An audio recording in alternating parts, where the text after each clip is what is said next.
এমন সুস্বাদু দই কত বছর পর খেলাম রে। যায় বাটলদার যায়।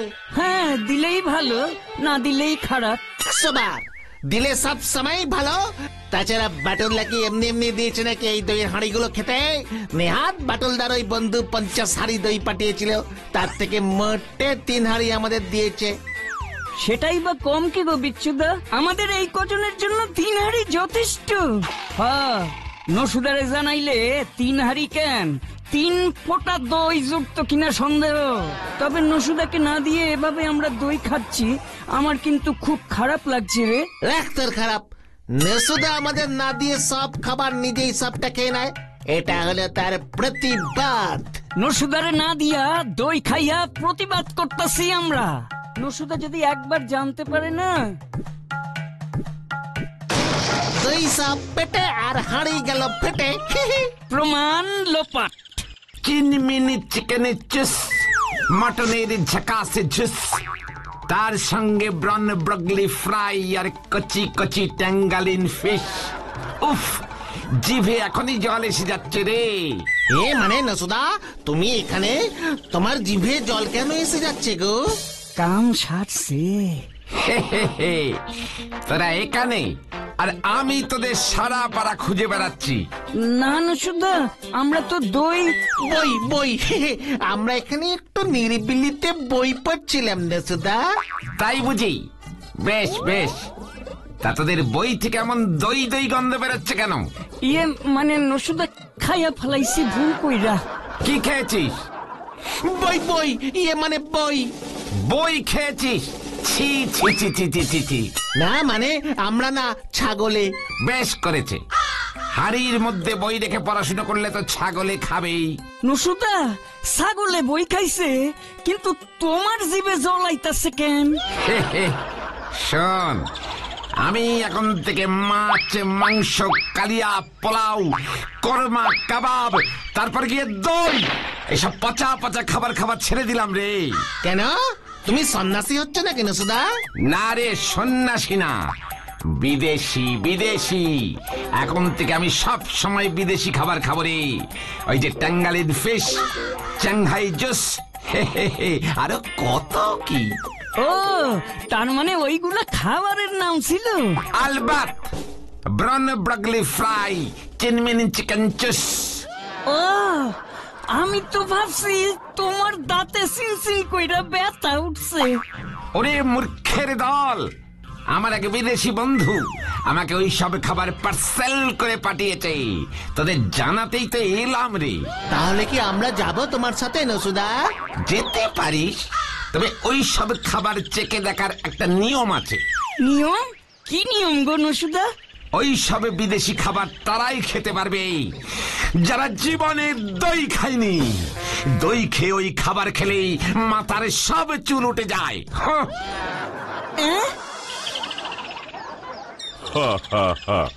নসুটা পারেও বটে। দই না পেয়ে লাগে ওসব ভুলভাল বললো, খুব ভালো হয়েছে। কিন্তু বাচ্চু, নসুদাটা কিন্তু আমাদের দই খেতে ঠিক দেখেছে। তোরাও কিন্তু খুব অন্যায় করেছিস নসুকে দই না দিয়ে। যতই হোক, ও হলো গিয়ে তোদের দলের লিডার। আর তাই বলে সবসময় ওকেই আমাদের গেটের পয়সা খরচ করে খাওয়াতে হবে? বাটুল্লা নিজে তো জীবনে এক পিস ছোলা পর্যন্ত খাওয়ালো না আমাদের, ঠিক তো? একই দেখ তো কে এলো। কলিং বেল না বাজিয়ে এভাবে দরজায় বাড়ি মারছে কেন? হ্যাঁ বাটুল্লা, বাঁটুল বাবুর বাড়ি এটা? হ্যাঁ এই তো বাঁটুল বাবু, আপনার ছবি আমি অনেক দেখেছি খবরের কাগজে। সে তো বুঝলাম, কিন্তু আপনাকে তো আমি জানি চিনবেন না। আমি সেই গজধরপুর থেকে এসেছি, আমার নাম লম্বুরাম। হাসো হাসো, সে তো হাসবেই। বাপমার দেওয়া এত বছরের নাম তো এখন আমি হঠাৎ করে বদলাতে পারবো না। বসুন বসুন। আসলে আপনি তো মোটেই খুব একটা লম্বা নন, তাই এমন নাম শুনে ওরা। সবই আমার এই পোড়া কপাল বাঁটুল বাবু। শুনুন, আমি ছিলাম গজধরপুরের সব থেকে লম্বা মানুষ। আমার হাইট ছিল প্রায় 6 ফুট 4 ইঞ্চি, কিন্তু এখন আমি ঠিক তার উল্টো হয়ে গেছি। 4 ফুট 6 ইঞ্চি। এ বাবা, কেন, কেমন করে? সেটাই তো বলছি, জিন জিন। আমি এক জিনের কবলে পড়েছি। জিন? হ্যাঁ, জিন। আলাদিনের আশ্চর্য প্রদীপের সেই জিন? সেই জিনটা না, তবে ওই জিনটারই বংশধর হবে। আমাকে ব্যাপারটা একটু খুলে বলুন তো, আমি তো কিছুই বুঝতে পারছি না। সেটা বলতেই তো এত দূর থেকে ছুটে এসেছি। আমার ঠাকুরদা ছিলেন গজধরপুরের জমিদার। আমি অবশ্য ওসব জমিদারি দেখিনি, জন্ম থেকেই দেখেছি শুধু আমাদের ভাঙাচোরা জমিদার বাড়িটাকে। শুনেছি আমার দাদু নাকি বেজায় বাজে খরচ করতেন, সারা গজধরপুরের মানুষদের টাকা পয়সা দান ধ্যান করতেন, এভাবেই জমিদারি লাটে ওঠে। আমার বাবা চলতেন জমিদারির দামি জিনিসপত্র খাট পালঙ্ক বিক্রি করে, আর আমি এখন চলি অবশিষ্ট কিছু যা জায়গা জমি আছে সেখানে চাষবাস করে। বুঝলাম। তা আপনি লম্বা থেকে এমন বেঁটে হয়ে গেলেন কিভাবে? সেটাই এবার বলছি, শুনুন। মাসখানেক আগে আমার বেশ কিছু টাকার দরকার হলো। ভাবলাম দেখি এত বড় বাড়িতে মূল্যবান কোনো জিনিসপত্র বেঁচে টেচে আছে কিনা। যেমন ভাবা তেমনি রাতের বেলা উঠে বাড়ির বন্ধ ঘরগুলোতে ঢুকে দেখতে লাগলাম। এ ঘর ও ঘর খুঁজতে খুঁজতে বহুদিন বন্ধ থাকা একটা ঘরে ঢুকেছি। ইস, এই মূর্তিটা বিক্রি করলে ভালো দাম পাওয়া যেত, কিন্তু এই হাত ভাঙা মূর্তি আর কে কিনবে? দূর, কপালটাই খারাপ, কোনো জিনিসই আর আস্ত নেই। এবার কি করি আমি? এটা কি? এটা তো একটা প্রদীপ। এখানে এটা কিভাবে এলো? প্রদীপটা যে এখনো বেশ চকচক করছে।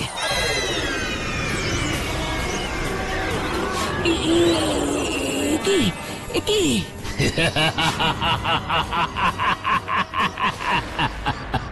হুজুর, এতদিন পর আমাকে আবার ডাকলেন কেন? কি তুমি কে? আমি হলাম এই আশ্চর্য প্রদীপের জিন। জিন? সেই আলাদিনের জিন? না না, আলাদিন বাবুর কাছে যে জিনটা এসেছিল সে ছিল আমার দাদুর বাবার ঠাকুর দাদার বড় দাদুর ছোট ভাই। ও, তার মানে তুমি আলাদিনের সেই আশ্চর্য প্রদীপের জিনটার বংশধর? সেরকমই বলতে পারেন। তাহলে তো ভালোই হলো। তাহলে তো তুমি এখন আমার সব হুকুম তামিল করবে, যা চাইবো তাই এনে দেবে। না না, দিনকাল বদলে গেছে, এখন সবকিছু অত সহজে পাওয়া যায় না। তাহলে আর কি, এত বছর পর বাইরে বেরোলাম, খুব খিদে পেয়েছে আমার। এখন কিছু খাবার আনুন দেখি, তারপর খিদেটা মিটলে তবে তো আমি আপনার কাজ করে দেব। খালি পেটে কি আর কাজ করা যায় নাকি? কি মুশকিল, এদিকে উল্টো কেস হলো। আমারই খাবার জোটে না, আমি আবার তোমাকে খেতে দেব কি করে? ঘরে 2-3টে রুটি ছিল, সে তো আমি কখনই খেয়ে নিয়েছি। ওসব আমি জানি না। আমাকে যখন একবার বের করেছেন, খেতে আমাকে দিতেই হবে। এ যে দেখছি মহা বাজে জিন। কি কি?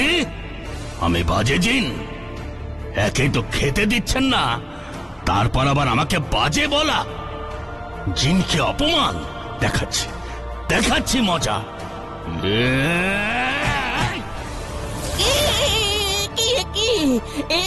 আপনি কি করলেন আমাকে? রে বাবা, ঘুষিটা একটু জোরেই হয়ে গেছে দেখছি। কিছু মনে করবেন না হুজুর, খিদে পেলে আমার আবার মাথা ঠিক থাকে না। এই দেখো দেখি, এখন আমার কি হবে? কি আবার হবে? বেটেই থাকুন। ওহ, বেশিক্ষণ বাইরে থাকলে খিদেটা আরো বেড়ে যাবে। তখন আরো 2-4 খা দিয়ে দেব, একেবারে মশার মতো হয়ে যাবেন। তার থেকে বরং প্রদীপের ভেতরেই ঢুকে যাই আমি। বাপ রে বাপ, এই যে দেখছি আপনার আজব সমস্যা। তাহলেই বলুন বান্টুল বাবু, এবার তাহলে আমি কি করি? আপনার আর কিচ্ছু করার নেই, যা করবার আমাকেই এখন করতে হবে। বাটুল বাবু, যেভাবেই হোক আমাকে আবার আগের অবস্থায় ফিরিয়ে আনবার ব্যবস্থা করুন। ওই জিনটাই পারবে আমাকে আবার লম্বা করে দিতে। আমি আমার যথাসাধ্য চেষ্টা করব। আপনি বাড়ি ফিরে যান, আমি কালই যাব আপনার বাড়িতে। আসছি বাটুল বাবু। গজধরপুরে গিয়ে জমিদার বাড়ি বললে সবাই দেখিয়ে দেবে। বাটুল্লা, এবার তুমি জিন ধরতে যাবে? দরকার পড়লে যেতেই হবে। আমরা বাবা যাব না, কি বল বাচ্চু? আমি তোদের নেব না, আমি একাই যাব। শুনলি তো, লম্বুরামের নিজেরই খাবার পয়সা নেই, তার উপর আমরা গিয়ে পড়লেও বেচারা আরো বেকায়দায় পড়বে। ঠিক বলেছো গো বাটুল্লা, তুমিই যাও জিন ধরতে, আমরা না হয় এখানে বসে মাছ ধরবো, ট্যাঙ্গালিন ফিস। এটাই সেই আশ্চর্য প্রদীপ। হ্যাঁ বাটুল বাবু। তাহলে দেখি তো ওই দুষ্টু জিনটা আসে নাকি।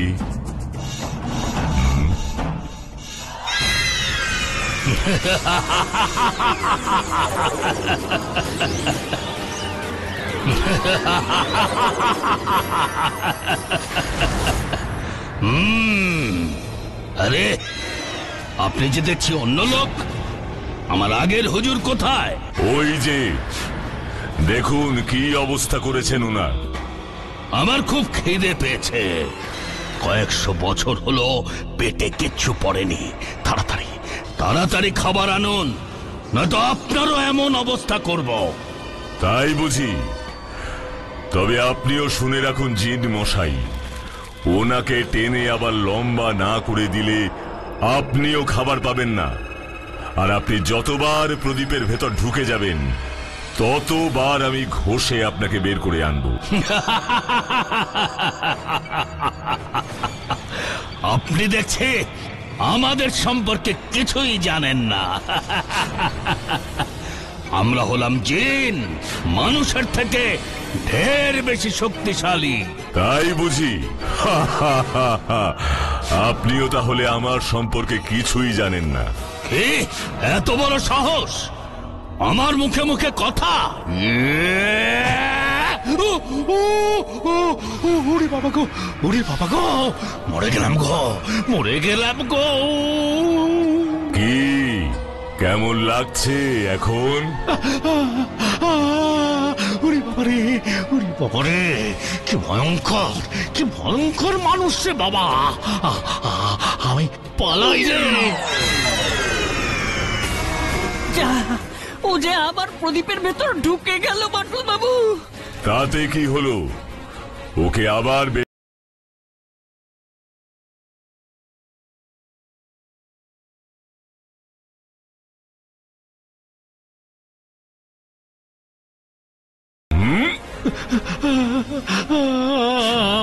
আমায় ছেড়ে দিন, আমায় ছেড়ে দিন দয়া করে। না, তোকে ছাড়বো না। ওরে বাবা গো, ওরে বাবা গো, এ কেমন মানুষের পাল্লায় পড়লাম গো। বল তাহলে, ও কিভাবে আবার লম্বা হবে? আমি ওকে টেনে আবার লম্বা করে দেব। তাহলে এক্ষুনি দাও, এক্ষুনি দাও।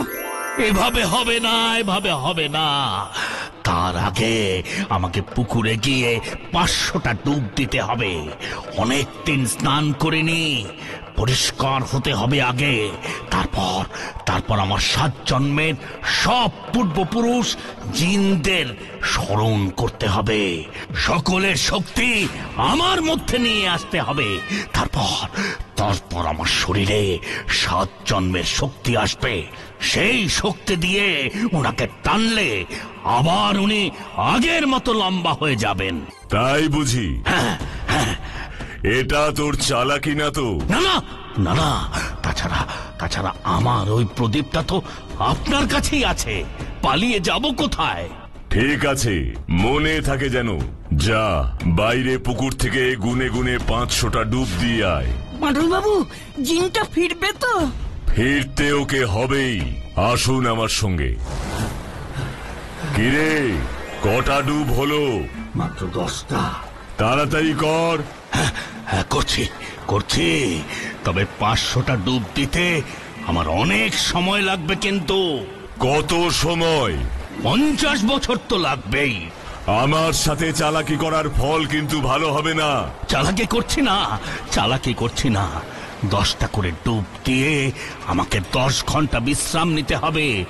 এমনিতেই পেটে কিচ্ছু নেই, খালি পেটে তাড়াতাড়ি ডুব দেওয়া যায় নাকি? তাই বুঝি? লম্বুরাম বাবু, আমাকে বড় বড় সাইজের ঝাল লঙ্কা এনে দিতে পারবেন? 100 বার পারবো।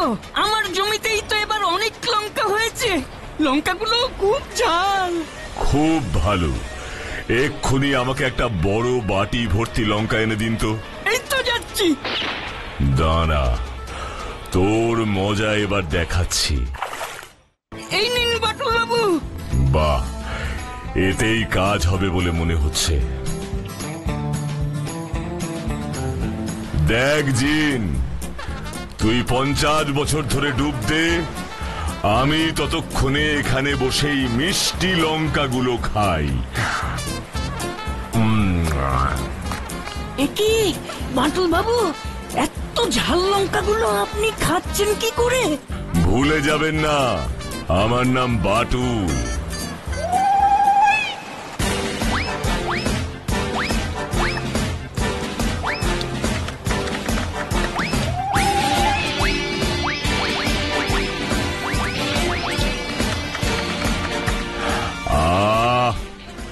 কি মিষ্টি, কি দারুণ খেতে। উরি বাবা রে, খাবার দেখে আমার খিদেটা যে আরো বেড়ে যাচ্ছে।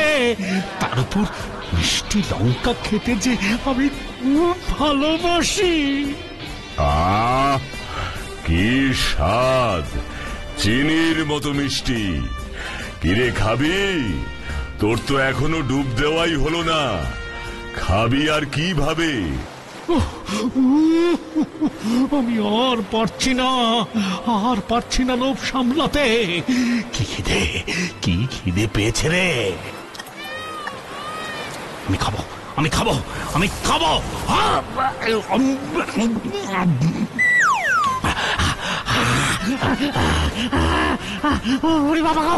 ওরে বাবা গো, কি ঝাল রে, মরে গেলাম রে। ওরে বাবা, উ আ আ উ আ আ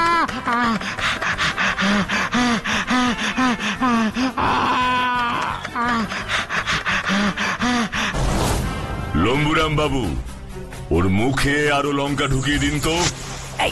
না, আমি আর খাবো না। আমাকে ছেড়ে দাও। আমি জল খাবো। মরে যাচ্ছি আমি।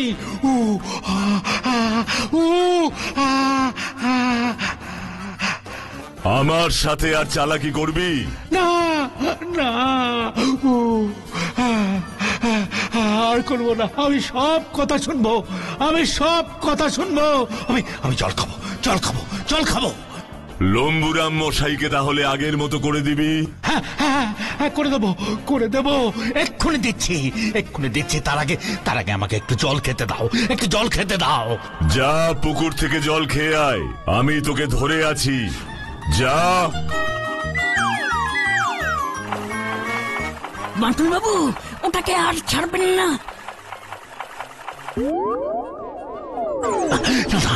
না, আমি আপনাকে ঠিক করে দিচ্ছি। তাহলে দে, ঠিক আগের মতো 6 ফুট 4 ইঞ্চি। হ্যাঁ, ঠিক আছে। এই তো দিচ্ছি। এই যে হুজুর, আপনি শুয়ে পড়ে ওনার পা দুটো ধরুন তো। হ্যাঁ।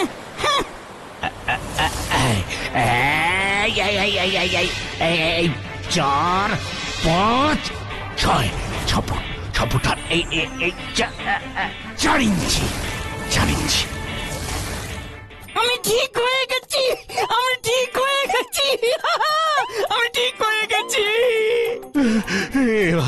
এবার আমাকে ছেড়ে দিন। ছেড়ে দেব, তবে একটা শর্তে। কি শর্ত? তুই এই বাড়ির ত্রিসীমানায় আর থাকতে পারবি না। প্রদীপ ছেড়ে তোকে চিরদিনের মতো চলে যেতে হবে। তাই হবে। আমি প্রদীপটার মধ্যে গিয়ে ঢুকছি, তারপর আপনারা প্রদীপটা ওই পুকুরের জলে ফেলে দিন। তাহলে তাহলে আমি আর আসতে পারবো না। ঠিক আছে, তাই হবে। যান লম্বুরাম বাবু, এবার ওই প্রদীপটা আপনি নিয়ে আসুন। এই তো যাচ্ছি। নিন, এবার এটাকে পুকুরে ফেলে দিন। এই তো।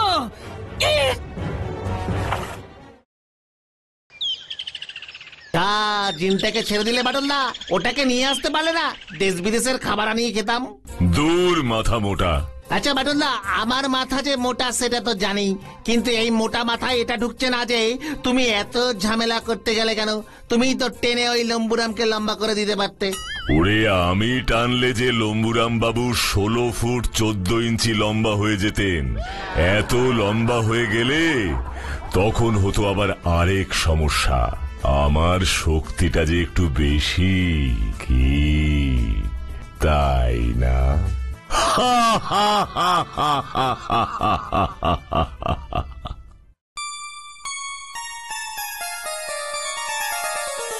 শোন, মনে আছে তো, আজ কিন্তু শহর থেকে স্কুল পরিদর্শক আসবেন। যা জিজ্ঞেস করবেন ঠিক ঠিক উত্তর দিবি। বাটুল্লা, এই স্কুল পরিদর্শক প্রতি বছর একবার করে আসে কেন গো? স্কুলে কেমন পড়াশুনো হচ্ছে দেখতে। বাটুলদা, ভয় কিন্তু এই বিচ্ছুটাকে নিয়ে, যা ভুলভাল উত্তর দেয় না। এবার উল্টো পাল্টা কিছু বললে পিটিয়ে পাটি সাপটা বানিয়ে দেবো একেবারে। বাটুল্লা, নো টেনশন, আমায় যা জিজ্ঞেস করবে পুরো সোজা সাপটা উত্তর দিয়ে দেবো। তুই বেশি বকিস না তো, তাড়াতাড়ি চল। সাবধানে যা। ছাত্ররা, ইনি হইলেন মহামান্য স্কুল ইন্সপেক্টর শ্রী হরিমাধব পুরকাইত। উনি তোমাগো কিছু প্রশ্ন করিবেন, দয়া করিয়া সঠিক উত্তর দিয়া স্কুলের সম্মান রক্ষা করিবে। ঠিক আছে স্যার। বাহ বাহ বাহ, বেশ বেশ, ভালো ভালো, খুব ভালো।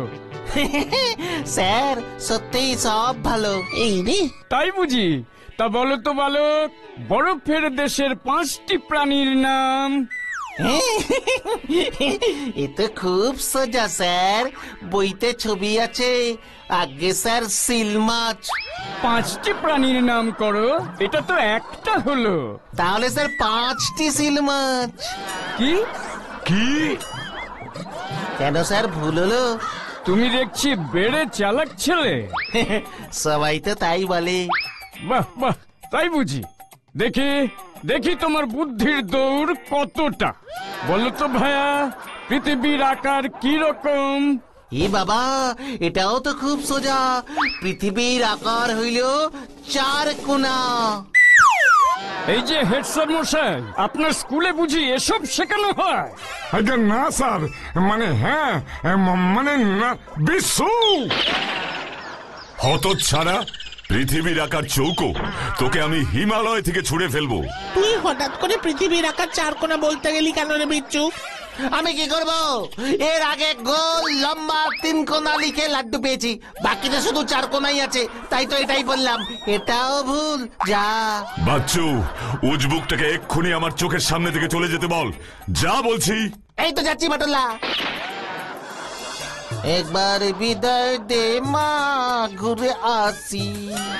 হাসি হাসি পরব হাসি মা, দেখবি ভারত বাসি।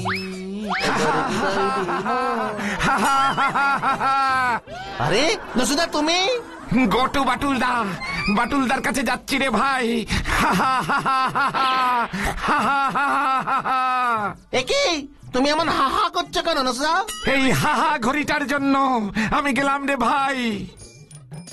কেসটা ইন্টারেস্টিং মনে হচ্ছে। নসুদার এই হা হা কেসটা দেখতে হচ্ছে। গো ব্যাক বিচ্ছু। বাটুলদা, আমি ঠিক বলছি, দিস ইজ ভুতুরে ঘড়ি। পরপর 3 দিন ঠিক ভোর 4টের সময় অ্যালার্ম বেজে ওঠে। সে কি বাজখাই আওয়াজ, মনে হয় 500 ভূত একসাথে অট্টহাসি করছে। সে তো ঘড়ির অ্যালার্ম কত রকমেরই আওয়াজের হয়। বেড়ালের ডাক, পাখির ডাক, কুকুরের ঘেউ ঘেউ। তা বলে ভূতের হাসি, তাও নিজে নিজেই। তুমি ঠিক বলছো নসু, একবারও তুমি ভোর 4টের অ্যালার্ম সেট করে দাওনি, ঘড়িটায় নিজের থেকেই অ্যালার্ম বেজেছে। এ কি বলছেন বাটুলদা? ভোরে 4টের সময় আমার তো মধ্যরাত। ওই সময় খামোকা ঘুম থেকে উঠে আমি কি করব? তাহলে ঘড়ির দোকানে দেখাও, কোনো যান্ত্রিক ত্রুটির কারণে হয়তো অ্যালার্মটা বাজছে। বাটুলদা, অলরেডি আমি ঘড়ির দোকানে দেখিয়েছি, ওরা বলল ঘড়িটায় কোনো গলদ নেই। তাও অ্যালার্ম বাজছে। স্ট্রেঞ্জ। স্ট্রেঞ্জ বলে স্ট্রেঞ্জ, টোটাল স্ট্রেঞ্জ। কাল রাতে আমি তো আরেকটু হলেই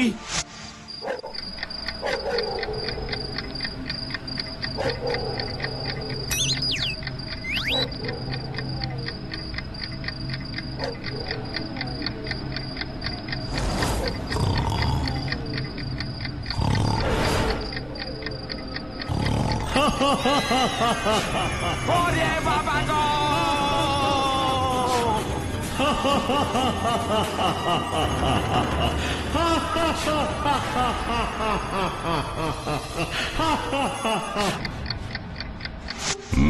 বুঝলাম। তা নসু, এই ঘড়িটা তুমি কোত্থেকে পেলে? ফেরিওয়ালার কাছ থেকে নগদ 20 টাকা দিয়ে কিনেছিলাম। তখন যদি জানতাম। Property of Krishnagarh estate, 1918। কি বললে বাটুলদা তুমি? ঘড়িটা মনে হয় কৃষ্ণগড় এস্টেটের সম্পত্তি। এই দেখ লেখা, প্রপার্টি অফ কৃষ্ণগড় এস্টেট, 1918। বাবা, তাহলে তো ঘড়িটার বয়স প্রায় 100 গো। এখনো কিন্তু একেবারে রাইট টাইম দিচ্ছে, শুধু ওই হা হা হা হা অ্যালার্মটা যা বিগড়েছে। বাটুলদা, তুমি কি ভাবছো গো? ভাবছি 100 বছরের পুরনো এমন একটা ঘড়ির মাত্র 20 টাকা দাম। এমন রাজকীয় সম্পত্তি ফেরিওয়ালার কাছে এলো কিভাবে? বাটুলদা, জিনিসটা কেমন পছন্দ করেছি বলুন? জহুরির চক এই নসু ঘোষের ঝানু গোয়েন্দা। বাচ্চু, একটা কাজ করতো। বলো। মোড়ের মাথার ঘড়ি সারাইয়ের দোকানটায় গিয়ে শ্যামকে বল যে ঘড়িটার অ্যালার্ম বাজবার ব্যবস্থাটা নষ্ট করে দিতে বা খুলে দিতে। রাইট, তাহলেই আর অ্যালার্ম বাজবে না। না রহেগা অ্যালার্মের ব্যবস্থা, না বাজেগা বাঁশুরি। আমি এক্ষুনি যাচ্ছি বাটুলদা।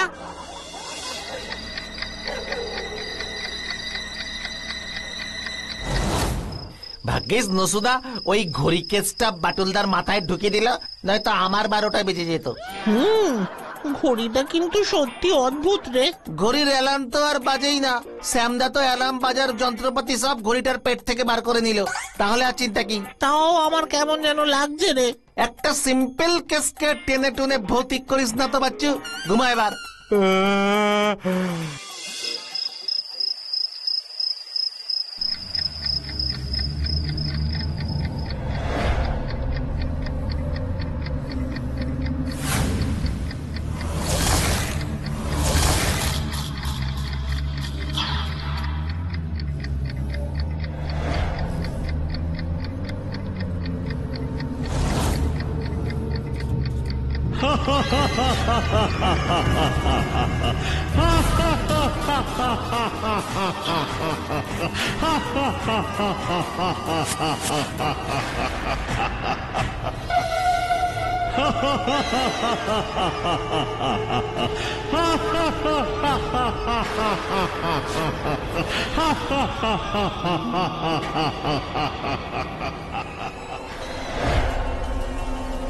স্ট্রেঞ্জ, ঘড়িটায় অ্যালার্ম বাজার কোনো ব্যবস্থাই নেই, অথচ অ্যালার্ম বাজলো।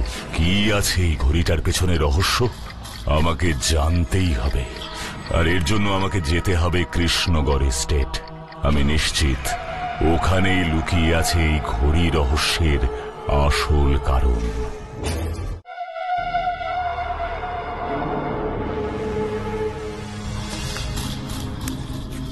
দেখে তো মনে হচ্ছে অনেক দিন এই রাজবাড়িতে কোনো মানুষজনের পা পড়েনি। আপনি কে বাবু? আমি বাটুল। এখানে কি চাই? কেন এসেছেন? আসলে আমি এই ঘড়িটার রহস্য ভেদ করতে এখানে এসেছি। একে এই ঘড়ি আপনি কোথায় পেলেন বাবু? আপনি কি এই ঘড়িটার ব্যাপারে কিছু জানেন? আপনি আসুন বাবু, আমার সাথে আসুন।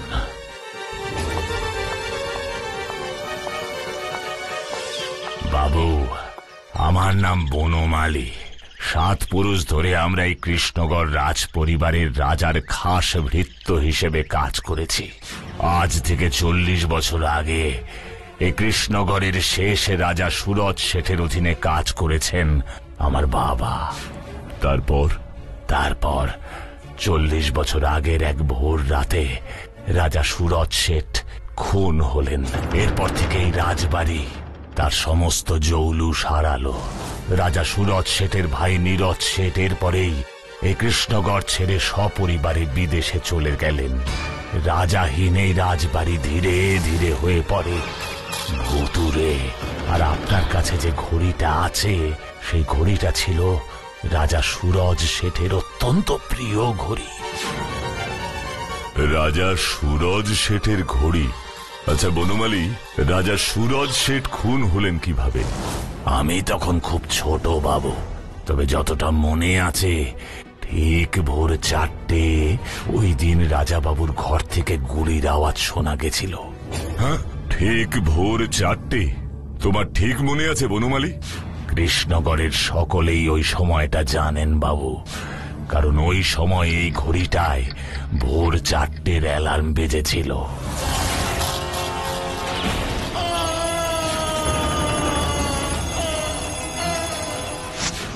এই ঘড়িটায় এখনো ভোর 4টের সময় অ্যালার্ম বাজে বনমালী?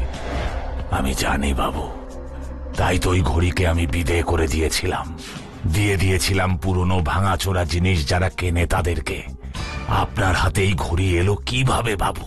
কিভাবে এই ঘড়িটা আমি পেলাম সেটা বড় কথা নয় বনমালী। আমাকে জানতে হবে রাজা সুরজ শেঠ খুন হলেন কেন, কে তাকে খুন করলো। সে উত্তর এখনো কেউ জানে না বাবু। আমাকে তো জানতেই হবে বনমালী, নয়তো রাজা সুরজ শেঠের আত্মা যে শান্তি পাবে না। তাই হয়তো আজও রোজ ভোর 4টের সময় অ্যালার্মটা বেজে চলেছে, কেউ তাকে থামাতে পারছে না। তবে বাবু, রাজা বাবুর সাথে ওনার ভাই নীরজ শেঠের সম্পর্ক কিন্তু মোটেই ভালো ছিল না। কেন, সম্পত্তি নিয়ে ঝগড়া চলছিল? না বাবু, সে তো হওয়ার কথা নয়। বাবার মুখে শুনেছি এই কৃষ্ণগড় এস্টেটের সমস্ত ধন সম্পত্তি সমান দুভাগে পেয়েছিলেন রাজা সুরজ শেঠ ও ওনার ভাই নীরজ শেঠ। নীরজ শেঠ বিদেশে থাকতেন, তাই রাজা বাবুই এই এস্টেটের সমস্ত কাজকর্ম দেখাশুনো করতেন। স্ট্রেঞ্জ। তাহলে ওদের মধ্যে এমন কি নিয়ে ঝগড়া চলছিল? একটা কারণ অবশ্য আমি জানি। কি কি সেই কারণ আমায় বলো। সে অতি সামান্য কারণ বাবু। রাজা বাবু প্রতি রাতেই এই ঘড়িতে অ্যালার্ম দিয়ে ঘুমোতেন। সেই অ্যালার্ম কখনো বাজত রাত 1টায়, কখনো বা 2টো, কখনো বা 3টের সময়। শেষ দিন যেমন বেজেছিল ভোর 4টে। আশ্চর্য, রাত 1টা, 2টো, 3টে, এক একদিন এক এক সময় অ্যালার্ম দিয়ে শুতেন কেন রাজা বাবু? কি করতেন অত রাতে উঠে? জানি না বাবু, তবে এই অ্যালার্মের আওয়াজে নীরজ শেঠের ঘুমের ব্যাঘাত হতো। উনি বারবার ওর দাদা রাজা সুরজ শেঠকে এ ব্যাপারে বলেও ছিলেন। সামান্য অ্যালার্ম বাজা নিয়ে দুই ভাইয়ের মধ্যে একদিন প্রায় হাতাহাতি পর্যন্ত হয়েছিল। আশ্চর্য। তবে নীরজ শেঠ প্রায়ই নাকি রাজাবাবুকে শাসাতে নেই বলে যে সে যা চায় সেটা ও নিয়েই ছাড়বে। নীরজ শেঠ তবে কি চাইতো? কি এমন সেই জিনিস? রাজাবাবুই বা এমন অদ্ভুত ভাবে রোজ ঘড়িতে অ্যালার্ম দিয়ে রাখতেন কেন? বনমালী, এই রহস্য যে আমাকে জানতেই হবে। রাজাবাবু যে ঘরে খুন হয়েছিলেন সেই ঘরে আমাকে নিয়ে চলো তো বনমালী। আজ রাতটা আমি ওই ঘরেই থাকবো। এ আপনি কি বলছেন? হ্যাঁ বনমালী, আমার মনে হচ্ছে এই সমস্ত রহস্য লুকিয়ে আছে ওই ঘরেই আর এই ঘড়িতে।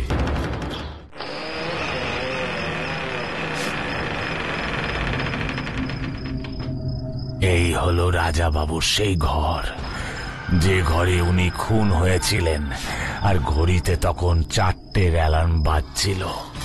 ঘড়িটা রাজাবাবু কোথায় রাখতেন? ওইখানে। ঠিক আছে বনমালী, তুমি এখন যাও, ঘরের দরজাটা বন্ধ করে দিয়ে যাও।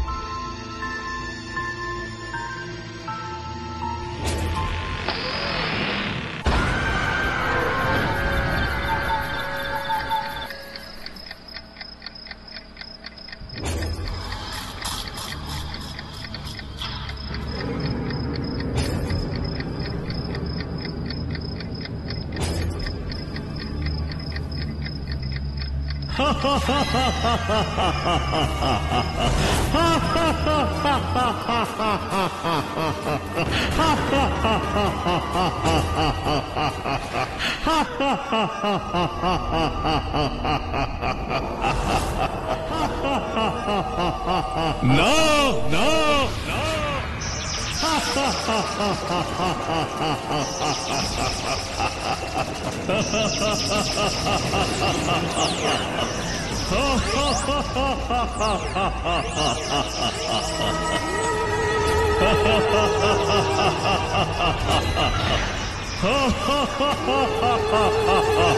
এই ঘড়ি কেউ নষ্ট করতে পারবে না, কেউ পারবে না।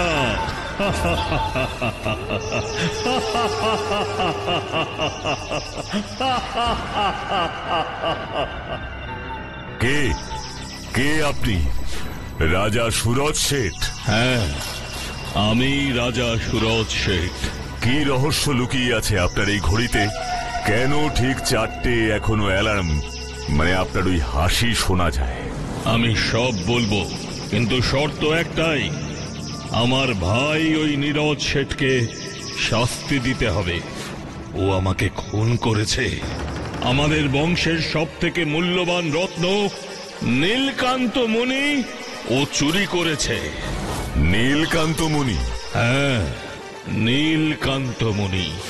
আমাদের এই রাজ পরিবারের সমস্ত সম্পত্তি ভাগ হয়ে গেলেও বংশের মর্যাদা ওই নীলকান্ত মণি আমার বাবা আমাকেই দিয়ে গিয়েছিলেন। কারণ নীরজের হাতে ওই মণি পড়লে ও বিক্রি করে দিত। এবার বুঝেছি কেন বলতো সে যা চায় সেটাও নিয়েই ছাড়বে। আমাকে সবকিছু খুলে বলুন রাজাবাবু। ওই নীলকান্ত মণিটা পাওয়ার জন্য নীরজ পাগল হয়ে গিয়েছিল। আমাকে অনেকবার শাসিয়েছে। পুরো রাজবাড়ি তন্ন তন্ন করেও খুঁজে পাইনি ওই নীলকান্ত মণি। কোথায় ছিল ওই নীলকান্ত মণি? ওই ঘড়িতে। ঘড়িতে?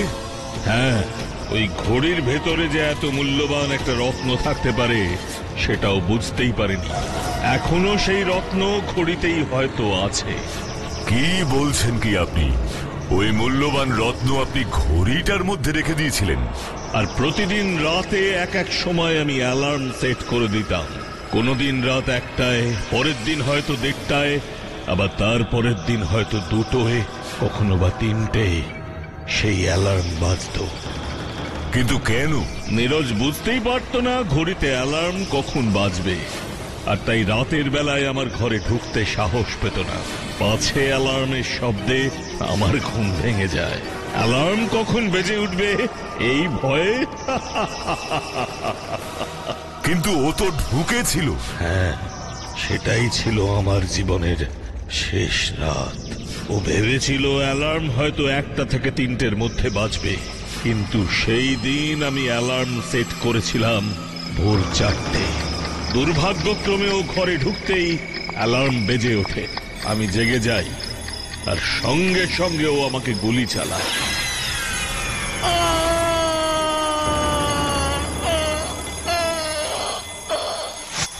ও ও মাই গড! আর ওই রত্নটা? ওই ঘড়িতেই আছে। কোথায় কোথায়? এখন দেখছি 5টা বাজতে 5 মিনিট বাকি। মানে? আর 5 মিনিট অপেক্ষা করুন।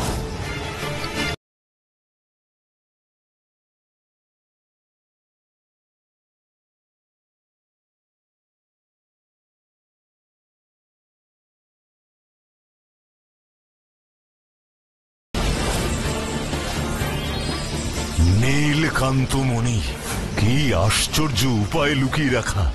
ঘড়ির ছোট কাঁটা 5টা আর বড় কাঁটা 12টার ঘর স্পর্শ করলেই রোজ ঘড়িটার ভেতরে বিশেষভাবে রাখা একটি স্প্রিং ঘড়িটাকে ওপর দিকে ঠেলে দিত।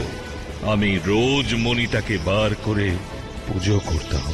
তারপর আবার ঘড়িটাকে এইভাবে চেপে বসিয়ে দিয়ে আগের অবস্থায় এনে দিতাম। দারুণ, সত্যি দারুণ উপায়। কিন্তু আপনার মৃত্যুর পরে কি ঘড়িটায় 5টা বাজেনি? তাহলে মণিটা এখনো কেউ পেল না কেন?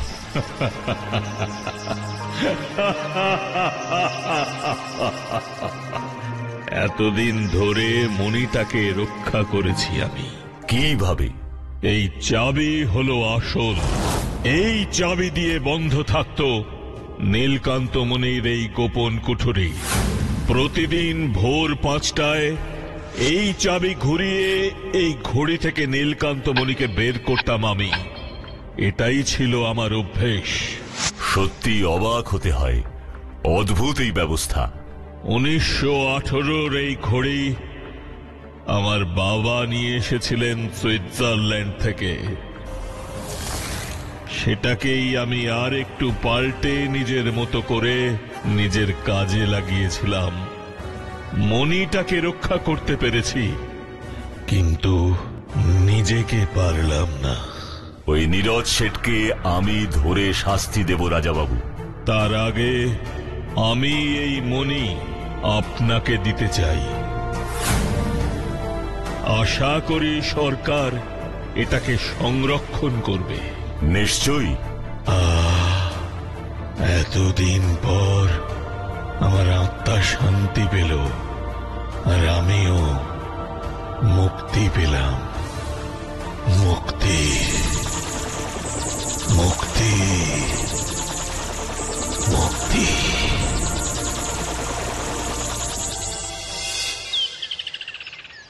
সত্যি মাতুল্লা, আগেকার দিনের মানুষদের বুদ্ধি ছিল বলো। কারিগরি জ্ঞানে ওরা কিন্তু খুব দক্ষ ছিলেন।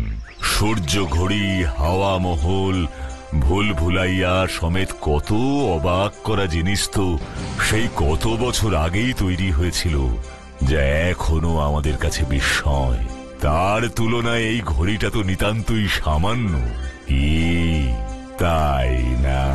হা হা হা হা হা হা হা হা হা।